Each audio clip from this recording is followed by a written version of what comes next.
안녕하세요. 말씀 베이커리 626번째 시간 기도하심으로 시작하겠습니다.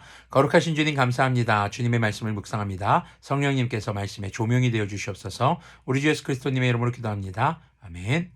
네, 오늘 보실 말씀은 전도서 2장 1절에서 26절까지의 말씀입니다. 나는 혼자서 이런 생각도 해보았다. 내가 시험삼아 너를 즐겁게 할 것이니 너는 내 마음껏 즐겨라. 그러나 이것도 헛된 일이다. 자, 내가 시험삼아 너를 즐겁게 할 것이니 할 때 너는 자기 자신입니다. 혼자 이런 생각도 해봤다라는 것이거든요. 알고 보니 웃는 것은 미친 것이고 즐거움은 쓸데없는 것이다. 지혜를 갈망해온 나는 술로 내 육신을 즐겁게 하고 낙을 누려보려고 마음먹은 적도 있다. 참으로 어리석게도 이렇게 사는 것이 짧은 한평생을 가장 보람있게 사는 것이라고 생각하였다. 나는 여러 가지 큰 일을 성취하였다. 궁전도 지어보고 여러 곳에 포도원도 만들어 보았다. 나는 정원과 과수원을 만들고 거기에 온갖 과일 나무도 심어보았다. 나무들이 자라나는 숲에 물을 대려고 여러 곳에 저수지도 만들어 보았다. 남녀 종들을 사들이기도 하고 집에서 시종들을 태어나기도 하였다. 나는 또한 지금까지 예루살렘에 살던 그 어느 누구도 일찍이 그렇게 가져본 적이 없을 만큼 많은 소와 양 같은 가축대를 가져보았다. 은과 금, 임금들이 가지고 있던 여러 나라의 보물도 모아보았으며 남녀 가수들도 거느려 보았고 남자들이 좋아하는 처첩도 많이 거느려 보았다. 드디어 나는 일찍이 예루살렘에 살던 어느 누구보다도 더 큰 세력을 가진 사람이 되었다. 지혜가 늘 내 곁에서 나를 깨우쳐 주었다. 원하던 것을 나는 다 얻었다. 누리고 싶은 낙을 무엇이든지 삼가지 않았다. 나는 하는 일마다 다 자랑스러웠다.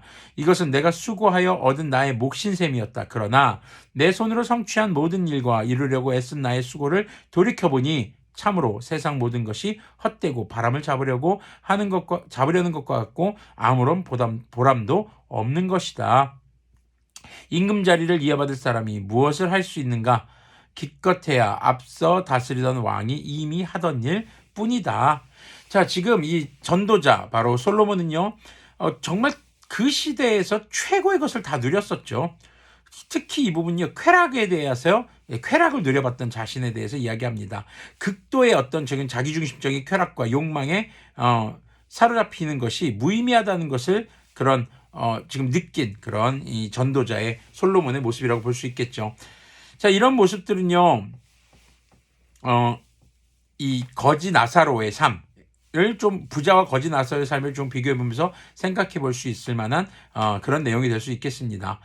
자, 하나님을 떠나서 이 세상의 만족과 쾌락을 채워나가려는 삶이 얼마나 어리석고 무의미한지를 잘 보여주는 바로 그런 내용이죠. 자, 성경은요, 그 재물 자체를 그냥 악으로 삼지는 않습니다. 그러나 부자의 비유에서 부자의 재물이라는 것은요, 쾌락을 상징하는 바로 자기 쾌락과 자기 만족이 우상이 되어서 그것에만 빠져서 사는 이것이 문제라는 것을 얘기해주고 있는 것이죠. 자신의 쾌락을 채우려는 부자의 삶의 태도는 결과적으로는 깊은 고통만을 가져오게 되고 결국 주님의 나라 천국과는 거리가 먼 그런 삶을 살게 되는 것이죠. 그래서 육체적 쾌락에 대한 욕구를 만족시키는 행위는 더욱더 쾌락에 대한 갈증만을 증폭시킬 뿐인 것입니다. 자, 12절 후반절부터 보면은요, 이제 슬기도 어리석다, 지혜도 어리석다 라는 것을 얘기하고 있습니다. 읽어보면요, 무엇이 슬기로운 일이며 무엇이 얼빠지고 어리석은 일인지 알려고 애를 써보기도 하였다. 빛이 어둠보다 낫듯이 슬기로움이 어리석음보다 더 낫다는 것, 슬기로운 사람은 제 앞을 보지만 어리석은 사람은 어둠 속에서 헤맨다는 것, 이런 것은 벌써부터 알고 있다. 우리가 흔히 생각하면 슬기로운 사람이 더 좋은 거 아니야? 하지만요, 지금 전도자는요, 그 슬기를 깨달아봤고 그 슬기를 가져봤지만 그것도 헛되다는 것을 얘기합니다. 지혜 있는 사람에게나 어리석은 사람에게나 똑같은 운명이 똑같이 닥친다는 것도 알고 있다. 결국에는 죽음이 다가온다라는 것이죠. 그래서 나는 스스로 물었다. 어리석은 사람이 겪을 운명을 나도 겪을 것인데 무엇을 더 바라고 왜 내가 지혜를 더 얻으려고 애썼는가? 그리고 나 스스로 대답하였다. 지혜를 얻으려는 일도 헛되다. 사람이 지혜가 있다고 해서 오래 기억되는 것도 아니다. 지혜가 있다고 해도 어리석은 사람과 함께 사람들의 기억에서 영원히 사라져버린다. 슬기로운 사람도 죽고 어리석은 사람도 죽는다. 그러니 산다는 것이 다 덧없는 것이다. 인생살이에 얽힌 일들이 나에게는 괴로운 일뿐이다. 모든 것이 바람을 잡으려는 것처럼 헛될 뿐이다. 자, 지금 인간에게 있어서 극복할 수 없는 것, 그것은 결국 죽음입니다.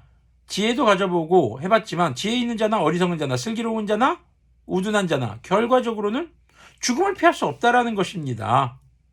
그러면은 그리스도인들은 이렇게 죽음 앞에서 무기력하게 살아가는 사람들일까요? 아닙니다. 그리스도인들은 사실 이런 죽음 앞에서 무기력감을 느끼는 것이 아니라 그 죽음에서 부활하신 예수님을 믿는 믿음이 있기에 우리 주님 다시 오실 그때에 우리 역시 주님을 믿는 믿음으로 주님께서 우리에게 부활을 주실 것을 믿는 믿음으로 담대하게 살아갈 수 있는 것이죠. 한마디로 솔로몬이 경험했던 이런 슬기로움을 뛰어넘는 것, 그것이 바로 우리가 갈라디아서 2장 20절에서 말하는 나는 그리스도님과 함께 십자가에 못 박혔습니다. 이제 살고 있는 것은 내가 아닙니다. 그리스도님께서 내 안에 살고 계십니다. 내가 지금 육신 안에서 살고 있는 삶은 나를 사랑하셔서 나를 위하여 자기 몸을 내어주신 하나님의 아들을 믿는 믿음 안에서 살아가는 것입니다. 그것이 바로 우리가 죽음의 허무함과 공포를 뛰어넘을 수 있는 바로 믿음의 경지가 되는 것을 기억해야 할 것입니다.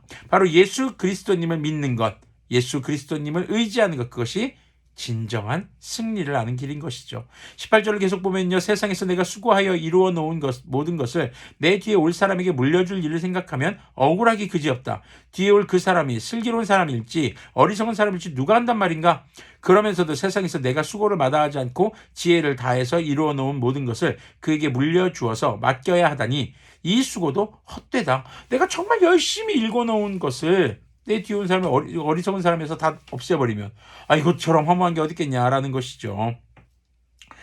세상에서 애쓴 모든 수고를 생각해보니 내 마음에는 실망뿐이다. 수고는 슬기롭고 똑똑하고 재능 있는 사람이 하는데 그가 받아야 할 몫을 아무 수고도 하지 않은 다른 사람이 차지하다니 이 수고 또한 헛되고 무엇인가 잘못된 것이다. 사람이 세상에서 온갖 수고를 마다하지 않고 속썩이지만 무슨 보람이 있단 말인가. 평생에 그가 하는 일이 괴로움과 슬픔뿐이고 밤에는 그의 마음이 편히 쉬지 못하니 이 수고 또한 헛된 일이다. 열심히 살아가는 것, 성실하게 수고하는 건 이런 것 역시도 헛될 뿐이다 라고 얘기하고 있는 것이죠. 시편 90편 10절에서는 이런 말씀이 있습니다. 우리의 연수가 70이요 강건하면 80이라도 그 연수의 자랑은 수고와 슬픔뿐이요 빠르게 지나가니 마치 날아가는 것 같습니다.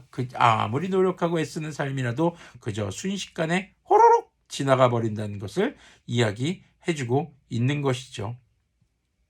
자, 그러면서 이제 24절부터의 내용이 우리가 좀 눈여겨볼 필요가 있습니다. 사람에게는 먹는 것과 마시는 것, 자기가 하는 수고에서 스스로 보람을 느끼는 것, 이보다 더 좋은 것은 없다. 알고 보니 이것도 하나님이 주시는 것, 그분께서 주시지 않고서야 누가 먹을 수 있으면 누가 즐길 수 있겠는가. 하나님이 마음에 드는 사람에게는 슬기와 지식과 기쁨을 주시고 눈밖에 난 죄인에게는 모아서 쌓는 수고를 시켜서 그 모든 재산을 하나님 마음에 드는 사람에게 주시니 죄인의 수고도 헛되어 바람을 잡으려는 것과 같다. 자, 지금 이 부분에서는 바로 하나님께서 주신 삶을 누리는 것이 진정한 복된 삶이다라는 바로 전도자 솔로몬의 깨달음을 이야기하고 있는 것이죠. 이것을 우리가 잘못 오해해서 많은 것을 소유한 사람이 하나님께서 주신 물질의 복을 누리는 사람이다라는 공식을 세워서는 안 됩니다. 지금 이 말씀에서는 모든 인간의 생사화복을 특히 아무리 인간이 수고하고 노력한다고 해도 그것을 열매 맺게 하시고 누리게 하시는 분은 하나님이시라는 겁니다. 그러면은 오늘 말씀의 제목이 뭡니까? 카르페 디엠. 자, 현재를 즐겨라. 이게요, 마치 그냥 내가 지금 하고 싶은 건 마음대로 하는 건 예전에 어떤 모 가수처럼 영원한 건 절대 없어 막 이러면서 막 오늘만은 삐딱하게 살아가는 것에 근거가 되는 것이 카르페 디엠이란 말이 아닙니다. 지금 내게 주어진 것에 감사하고 만족할 줄 아는 삶. 왜요? 하나님께서 주셨기 때문이죠. 바로 지금 여러분들에게 주어진 삶, 여러분들이 지금 누리고 있는 것, 여러분들이 입고 먹고 마시고 지금 함께 살아가고 있는 그 사람과의 삶은 바로 주님께서 여러분들에게 주신 삶입니다. 그것을 감사하며 즐기는 것이 진정한 이 땅에서의 복이라는 것을 바로 솔로몬은 깨달은 것이지요. 자, 그것을 깨닫는 우리가 되기를 소망합니다. 지금 여러분들에게 있는 삶을 즐기십시오. 감사하십시오. 더 나은 삶을 갈망하면서 지금 현재의 삶을 충분히 누리지 못한다면 이것처럼 또 어리석은 일이 어디 있을까요? 이 시간에 우리가 말씀을 통해서 여러분의 삶에 주신 하나님의 은혜를 충분히 누릴 수 있는 그런 은혜가 여러분들에게 있기를 소망합니다. 기도하겠습니다. 거룩하신 주님 감사합니다. 주님, 우리가 쾌락을 즐기는 것, 슬기로워지는 것, 열심히 노력하여 수고하는 것, 결국 이것이 하나님 없이는 모든 것이 헛될 뿐인 것을 우리가 다시 한번 생각해 봅니다. 모든 것을 누려봤었던 솔로몬의 그 말이기에 더욱더 와닿는 말이 되는 것 같습니다. 주님, 주님께서 우리에게 주신 삶에 감사할 줄 알며 그것을 만족할 줄 아는 우리가 되게 하여 주시옵소서. 이것이 결코 현실에 그냥 안주하라는 것이 아님을 기억합니다. 여전히 성실하게 노력하고 앞날을 바라보며 우리는 나아가야 할 것입니다. 그러나 주님께서 우리에게 은혜로 베풀어 주신 우리의 삶의 요소들을 지금 감사하며 만족하며 누릴 수 없다면 결국 후에 우리에게 무엇이든 주어진다 하더라도 그것에 만족하지 못하는 삶이 될 것이기에 불행한 삶이 되고 말 것입니다. 주님께서 주신 지금의 삶에 감사하고 그것을 충분히 누릴 줄 아는 진정한 주님의 자녀의 삶을 될 수 있도록 긍휼을 베풀어 주시옵소서. 우리 주 예수 그리스도님의 이름으로 기도합니다. 아멘. 네, 까르페 디엠.